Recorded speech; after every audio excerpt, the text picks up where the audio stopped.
Hey, what's good? It's Wick for WickieMedia, and today I'm going to take a look at the new FairChild tube limiter collection by Universal Audio. This plugin bundle is an emulation of the 660 and the 670 compressor limiters by FairChild, and these are really famous for their fantastic sound quality. They got 14 transformers and 20 tubes, so they're really hard to maintain as a hardware unit, so it's really cool that we've got both of these as a plugin right now. These units behave as a compressor when we use the 2:1 ratio, and they can go all the way up to 30:1 ratios where they behave as a peak limiter. The new plugin bundle consists out of 3 different versions of the plugins. We've got the legacy one, which was one of the very first UAD plugins, and then we've got the new 660 and 670 plugins, which are emulated using Universal Audio's new methods of how to capture all the sonic qualities of hardware units. The controls on the 660 are identical to one of the channels of the 670 FairChild. So I'm just going to look at the controls of the 670 and you automatically know the ones on the 660 because they're exactly the same. I'm also mainly going to focus on the 2 newer versions of the FairChild plugins because these really capture all the sonic nuances and really the sound of the original hardware versions. The 670 is actually a lat-vert type of compressor. In other words, it's a mid-side type of compressor. Lat-vert processing is accomplished by routing the stereo input signal through a mid-side matrix. And this separates the stereo source into lateral and vertical. Lateral has got the middle or the center without the stereo, and the vertical has got the side or the stereo without the mono. These lateral and vertical components can be compressed or limited independently. The lat and the vert signals are being combined again at the output, so they're being merged to be a stereo signal again. So here we've got the interface of the 670, so let's take a look at the controls. We can set how the compressor behaves with this AGC knob right here, and we can choose between left-right, which is normal processing, and the lat-vert type of processing on the right. When it's set to stereo mode, the FairChild operates as a typical stereo compressor. The left input is fed to the left compressor, and the right input is fed to the right compressor.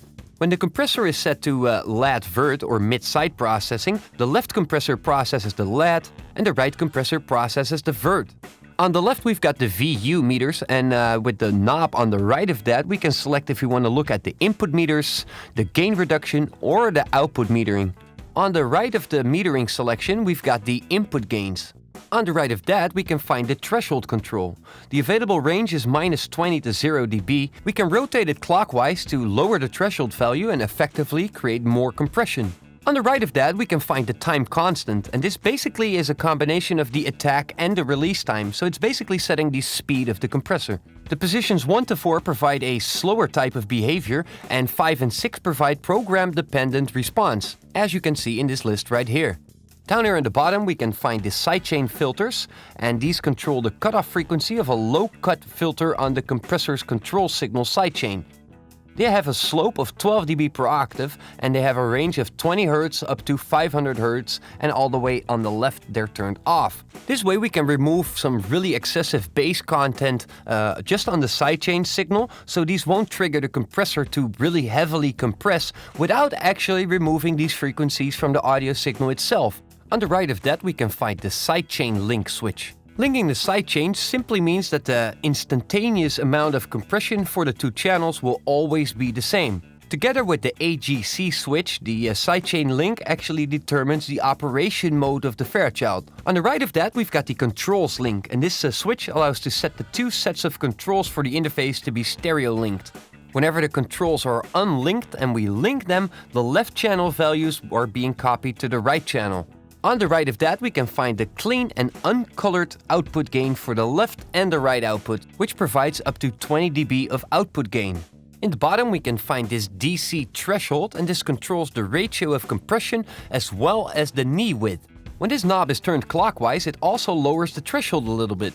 Simply click on the CEL or the calibration mark to calibrate it back to the plugin factory specifications or the default value. We can set the calibration used by the Ocean Way recording studio if we click on the OWR tag. And last but not least, we've got a mix knob which allows us to balance between the processed and the unprocessed signal.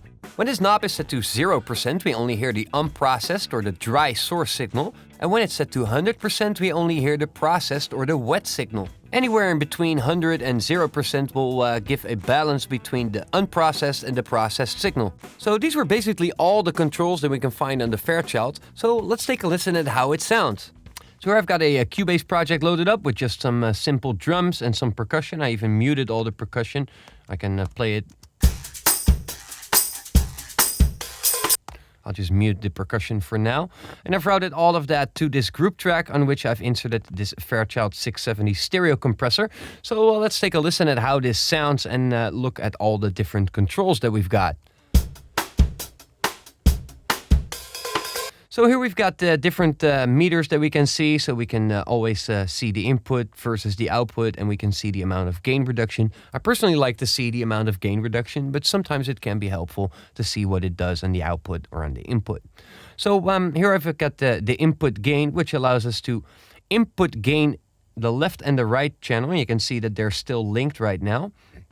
I can unlink them right here by clicking this controls knob. I just need to pull it down, and now I can have individual control for my left and my right channel. So now I've got dual mono, so I've basically got two mono compressors, and I can have a different compressor setting for the left or for the right. So that's really easy to set up. Whenever I've got a different value like I've got now, and I put it on link, you can see that it's actually copying the left settings to this right compressor here as well. So if I unlink it again and I change all these two values, if I link it now, you can see it's going to use the top one.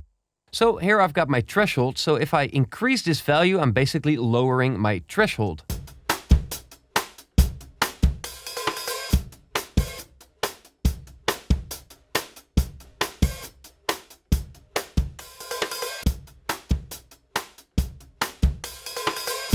So there we go.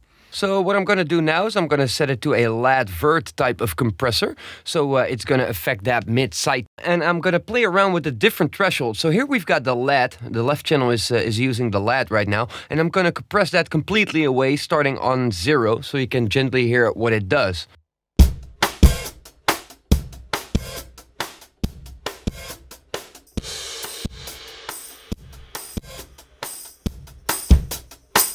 You could hear I started removing that center point, really the middle of the drums. So that right, the vert channel, is really that outer. So that's really the stereo width. So if I'm going to compress that, you can hear you can still keep that mono, that signal in the middle.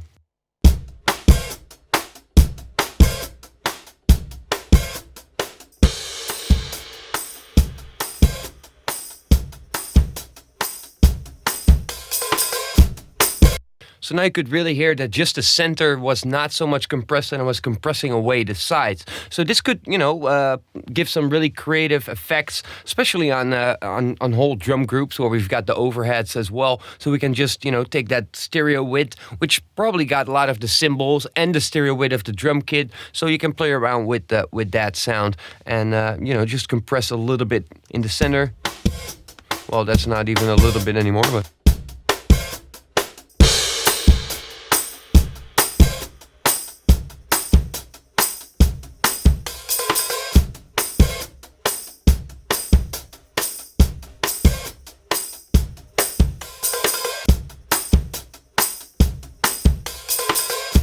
When I unlink the sidechain, you can see it's really operating different.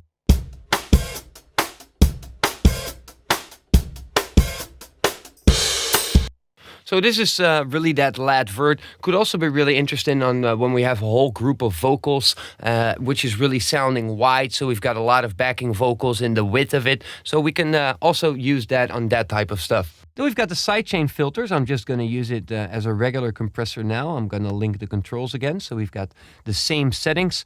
I'm going to put the threshold around, let's say 3. Gain that up.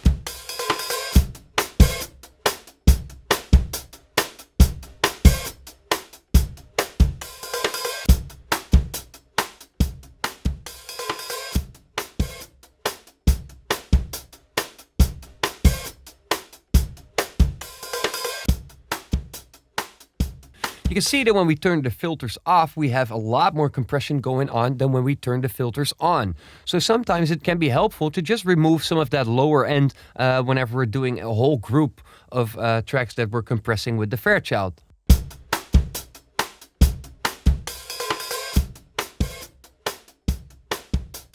A lot more compression going on here.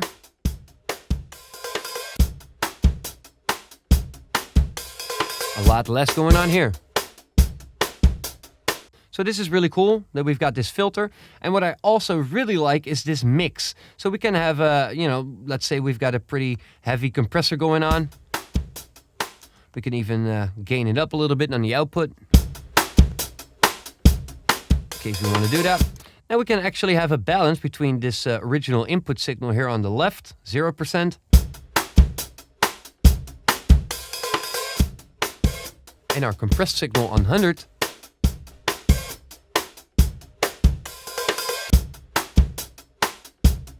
And now we've got like a parallel compression going on.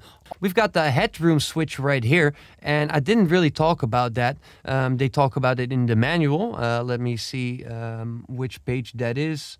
Sidechain link here. They talk about the headroom. The headroom control labeled HR is provided to accommodate applications where high amounts of gain reduction are not desired. So we basically change the headroom level with this switch right here. So if we lower the internal operating level, the plugin is not really pushed into that gain reduction so much. So this can be really helpful to play around with, and we can really hear that as well. Now we're pushing it in a lot more. You can see we actually achieved a lot more compression when we increase this value. When I lower it,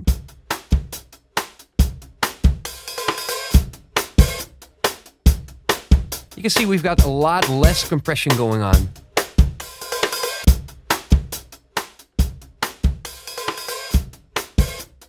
We've got a bias control with this balance switch right here as well. And this allows us to change the bias.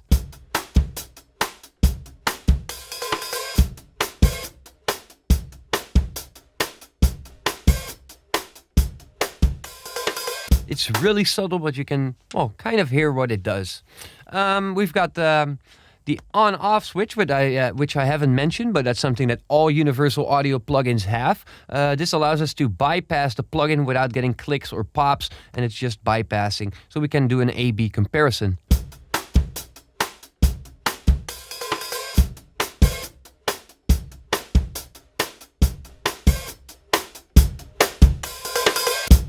So let me see if I like it with a little bit more output gain or whatever, so we can turn it off.